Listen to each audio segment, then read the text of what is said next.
Ave Maria Immaculata. Hey, right, okay, and this is a cigar vlog. Okay, so Ave Maria Immaculata. This one, I'm not gonna lie, is kind of weirded me out because I swear I could have done this one before. I'm hoping that I haven't because that's going to be extremely embarrassing. Which means this video may or may not disappear as a result. There are bugs on this tree. Thank you very fucking much, you little bastards. Okay. Well, anyway, go ahead and get this into focus here. Ave Maria is one of those goofy lines from AJ Fernandez that, as you can see, there is a lot of stuff going on with the band on this sucker. And I'm kind of wondering if there's any additional significance to this, other than the fact that there's a big old Templar Knight on the front. But so far what I've noticed about the Ave Maria line in general is that they're expensive and kind of questionably, kind of questionable value. Real quick though, just to take a note of the construction here, as you can see, everything looks really nice. Not exactly a whole lot of anything stretched out or anything, no big lumps, no big veins or anything like that. A couple of huge, nice torpedo caps. Go ahead and get this trimmed off of here before I completely destroy it. Ooh, okay. Apparently I got that a little dry. Alrighty then. I'm going to go ahead and take the band off here right now because this is so loose that it's just sliding right off anyway. I don't know about y'all, but that kind of bothers me. Because the last thing I want to do is end up hanging on a cigar by the band, all of a sudden, the whole thing just slides straight out. Oh, come on, you little petty bastard. And ends up taking a nosedive into the mud puddle. Okay, so we're just going to go ahead and kill that right now.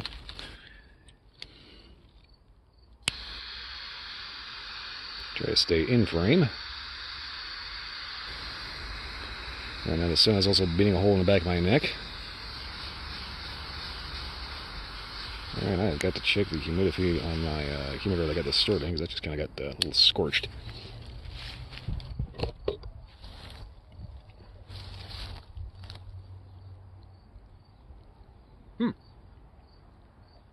Right off the foot. Good.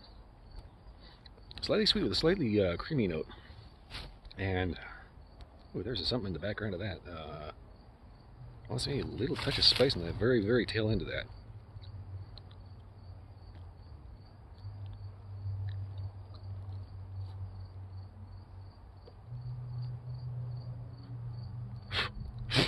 Settle down. Good Lord.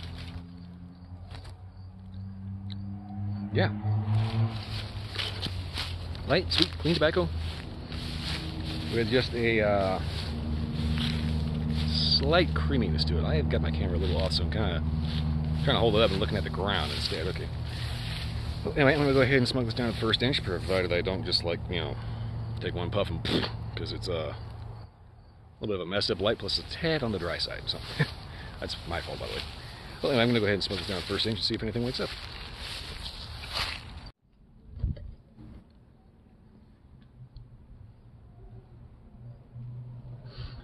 Right, so about an inch in with the breeze, and yeah, so far, a little bit of sweetness, a little bit of creaminess. Overall, just clean tobacco, maybe a touch of pepper.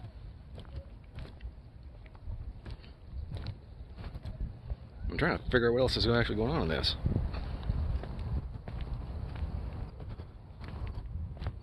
It's definitely peppery.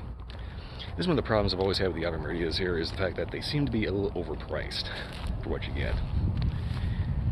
And this one is not bad, but just it's not really standing out anything particularly special here. So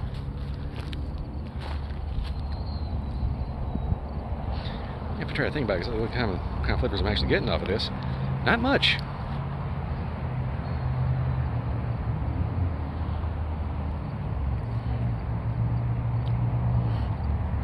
Say I pick up a slight leatheriness. Clean tobacco. Nothing really earthy, I think, which is a good thing. I was noticing some sweet, but then it's like that last puff, not a whole lot. Definitely kind of an odd duck as far as just what you can actually pick out on it. Well, anyway, That's not exactly as descriptive as I would have liked, but yeah, I'm going to go ahead and smoke this down to the halfway point and see if anything kind of, you know, grabs my attention. Or if I get, like, bit in the ankle by a rabbit. It's a little green out here.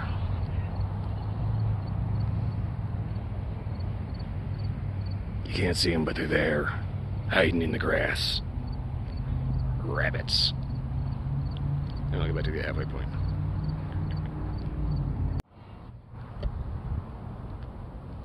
Alright, so that's a pretty good halfway point. Ash just flipped off. You can get a decent amount of ash off of this one. So far I'm getting actually a number of flavors off of this one, but nothing that really stands out. I've occasionally gone into describing cigars as being kind of like music. You get like cigars like this, which is your classical symphony. You get something like an Obsidian, which has a very like pronounced coffee note, and that's more like a rock concert with a rock, you know, with the guitar solo. And of course you get something like the Drew Estate Kentucky Fire Cured, which is basically the Boston Philharmonic featuring Slipknot. And then of course something like an Acid Cuba Cuba, which is just straight up EDM. And then we end up getting goofballs like the El Cheapos that are dipped in sweet garbage, and that's just Jurassic Park played on a kazoo. But anyway, this is definitely kind of that whole symphony thing. There's all these different flavors going around. There's all these different elements, and nothing's really standing out. There's flavors there, but they're kind of subtle, and they kind of mix with other flavors. So it's kind of hard to pick out anything specific.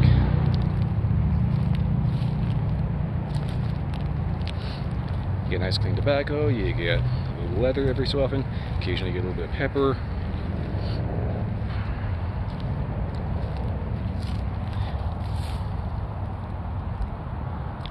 I kind of want to say there's not really any like coffee notes.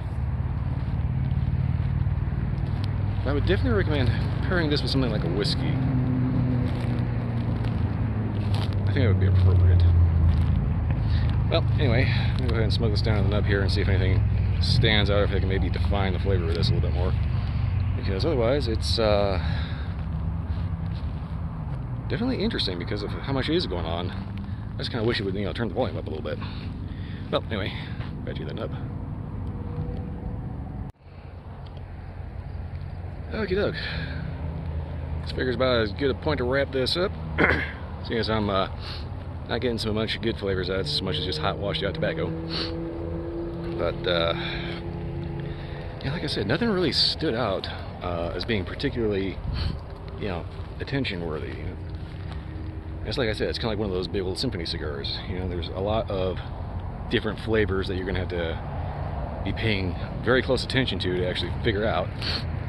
But at the same time, it's not really going to interfere if you're, say, hanging out with a friend talking about something. You know, you're not going to get just that random, wow, what the, you know, that kind of moment where something just like reaches out and grabs you. That said, you know, like I said, it's not going to interrupt the conversation. But it's not really going to spark one either. That's kind of probably the real big downside to cigars like this is the fact that they're there. They're not bad, but at least to my taste buds, they could be a little bit more, you know, a little punchier, basically. Drink pairings, I could definitely recommend pairing this with a solid whiskey. Maybe not something too assertive, but something that you know, is going to hopefully complement this, or maybe use this as kind of a palate wash or something. I'm not entirely sure. I'm just kind of running in circles now, but anyway. Like I said, you know, it's like, the thing about the Ave Maria line is they seem a bit overpriced for what they are, because there's obviously a lot of care and a lot of quality that goes into them, but the flavor just doesn't really stand out and grab your attention. If I'm going to pay triple digits for a box of 20, these better be damn good, and this is just okay. You know, it's not bad, but it could be better, at least to me. Well, that said, that's pretty much all I got for this one. If you like this review or any other review, like, subscribe, leave me a comment, let me know if you had anything different to say about it, or if you just want to see something else reviewed. On a side note, I'm kind of running out of things to review in the catalog I've been ordering from, so if you can maybe throw a bone as to places that have different selection online that are just different from Cigars International, because I've gone through almost the entire catalog. I'm running out of crap to review. So unless you want to see like Reddit videos or an hour of me screwing around in Minecraft, which I don't know, that actually could be a thing, maybe. I don't know. Do something like Minecraft, right? Well, anyway, I could use some suggestions. But beyond that, catch my Twitch stream currently Sundays and Wednesday nights, midnight to 2 a.m. I'm thinking about expanding that because, as it turns out, it actually doesn't use anywhere near as much data as I thought. So you may end up seeing a little bit more of me online on Twitch. Anywho, that's all I got for this one. I'll see you next time.